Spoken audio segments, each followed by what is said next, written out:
হাইতির বিপক্ষে ব্রাজিলের ম্যাচটার পর একটা কমন প্রশ্নের সম্মুখীন হচ্ছি, তা হলো যেই ব্রাজিলকে প্রথমার্ধে দেখা গেল সেই ব্রাজিলকে দ্বিতীয়ার্ধে কেন দেখা গেল না। তার মানে প্রথমার্ধের যেই ব্রাজিলকে আপনি দেখেছেন সেই ব্রাজিল আপনাকে যথেষ্ট পরিমাণ এন্টারটেইন করেছে, আপনি খেলা দেখে খুশি হয়েছেন, কিন্তু সেই ব্রাজিল যখন সেকেন্ড হাফে বা দ্বিতীয়ার্ধে নামলো সেই ব্রাজিলকে আর খুঁজে পাওয়া গেল না। এই ব্রাজিল কি আসলে দ্বিতীয় রাউন্ডে বা বড় কোনো প্রতিপক্ষের বিপক্ষে নিজেদেরকে রক্ষা করতে পারবে? তো যেহেতু ছোট দলের বিপক্ষে সেকেন্ড হাফে স্ট্রাগল করছে, বড় দলের বিপক্ষে যদি স্ট্রাগল করে তখন নিজেদেরকে রক্ষা করবে কিভাবে? এইটা কমন প্রশ্ন, কিন্তু উত্তরটাও খুব সহজ যদি আমি আপনাকে একটু বুঝিয়ে বলার চেষ্টা করি। আর যদি আপনি বোঝেন তাহলে অনেক প্রশ্নের উত্তর আপনি পেয়ে যাবেন।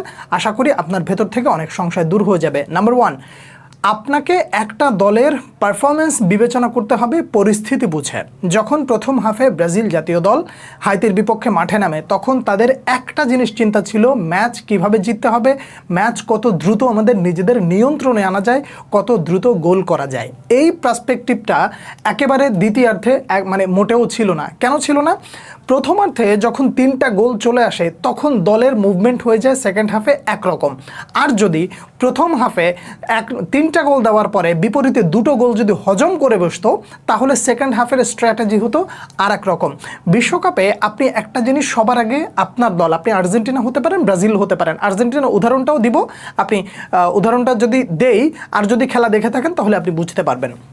পার্সপেক্টিভটা হচ্ছে, আপনি যখন খেলাটা শুরু করেছেন, আপনি যখন গোল পেয়ে গেছেন, এরপরে আপনার খুব বেশি প্রেশার দিয়ে, প্লেয়ারদের উপরে লোড দিয়ে, প্লেয়ারদের মগজ শেষ করে দেওয়ার আসলে কোনো দরকার নেই। প্রথমত আপনাকে এনশিওর করতে হবে ম্যাচটা আপনার নিয়ন্ত্রণে আছে কিনা, সেটা ব্রাজিলের ছিল।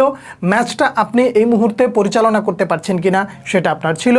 ম্যাচটা এই মুহূর্তে আপনি আপনার মতন করে বিল্ড আপ করা, খেলাটা কন্টিনিউ করা এবং শেষ পর্যন্ত যাওয়া আপনি যেতে পারছেন কিনা, সেটা ব্রাজিলের হাতে ছিল। প্রথম 45 মিনিট যখন শেষ হয়ে গেল, সেকেন্ড হাফে যখন আসলো তখন স্বাভাবিকভাবে একটু ছাড় দিয়ে খেলা, তার মানে নিজেদেরকে রক্ষা করা।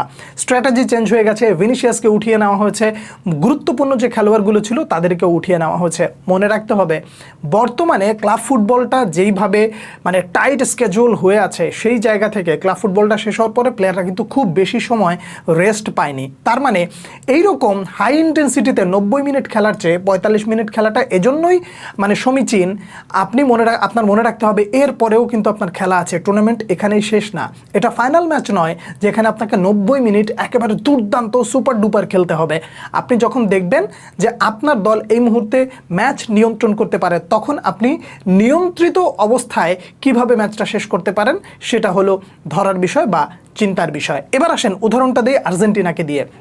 আর্জেন্টিনার খেলাটাকে আপনি দেখেছিলেন, হন আপনি রাইভাল, হন আপনি আর্জেন্টিনার সাপোর্টার, যেটাই হন না কেন, যদি খেলাটা দেখে থাকেন তাহলে আপনি বুঝবেন যখন আর্জেন্টিনা গোলটা পায়নি তখন তাদের ভেতরে প্রেশারটা ছিল কীরকম, আমার দ্রুত গোল বের করতে হবে যেভাবেই হোক। অন দ্য বলেও যেমন প্রেশারে ছিল, অ্যাটাকিং মুভমেন্টে আর্জেন্টিনা খেলেছে, আবার যখন অফ দ্য বলে ছিল তখন নিজেদেরকে ডিফেন্ড করার পাশাপাশি কত দ্রুত বলটাকে কেড়ে নেওয়া যায় এবং আমরা যেন খেলাটাকে নিয়ন্ত্রণ করতে পারি সেই মুভমেন্টে তারা এগিয়ে গেছে। গোলটা যখন হয়ে গেছে তখন পুরোপুরি খেলাটা ঠান্ডা, মানে আমরা আমাদের মতন করে খেলবো, প্রতিপক্ষকে ইচ্ছা মতন ছুরির উপরে ঘোরাবো, যা মনে চাই তাই করব। এখন আমার ব্যাক পাস দেওয়া দরকার ব্যাক পাস দিব, এখন আমার নিজেদের অর্ধ থেকে বলটাকে বিল্ড আপ করা দরকার সেটা করব। যখন সুযোগ পাবো ঠিক তখন গিয়ে তাদেরকে মোটামুটি শেষ করে দিয়ে আসবো। আর্জেন্টিনার খেলাটার স্ট্র্যাটেজিটি এরকমই ছিল যতক্ষণ তারা গোল পায় না। গোল পাওয়ার পরে একেবারে স্থির হয়ে গেছে। প্রত্যেকটা দলের খেলাটা আপনি যদি শুরু থেকে শেষ পর্যন্ত ফলো করেন তাহলে দেখবেন এরকমই। প্রথম গোলটা হওয়ার আগে ইন্টেন্সিটি থাকে একরকম, প্রথম গোলটা পেয়ে যাওয়ার পরে তখন ইন্টেন্সিটি হয় আর এক রকম, আর যখন নিজেরা গোল হজম না করে ততক্ষণ পর্যন্ত দেখবেন খেলাটা তারা নিজেরা চেষ্টা করে নিজেদের মতন করে বিল্ড করার। যে কারণে যতক্ষণ পর্যন্ত দেখবেন আপনার দল গোল হজম করছে না ততক্ষণ পর্যন্ত স্ট্র্যাটেজিটা এরকমই যে খুব বেশি প্রেশার না নিয়ে খেলাটা কিভাবে আমরা নিয়ন্ত্রণ করতে পারি। যখন আমাদের খেলাটা নিয়ন্ত্রণের বাইরে চলে যাবে তখন আবার আমরা প্রেশার বাড়াবো এবং নিজেদেরকে ধরে রেখে তারপরে সামনের দিকে আস্তে আস্তে এগিয়ে যাব। আমি আশা করি এই ছোট কথায় আপনাকে অনেক প্রশ্নের উত্তর দিয়ে দিতে পেরেছি। এখন আপনি যদি এরপরে মনে করেন আরে না ভাই, সেকেন্ড হাফে ব্রাজিল যা খেলছে এটা কোনো খেলার মধ্যে পড়ে না, ভাই এটা ভিডিও গেম না,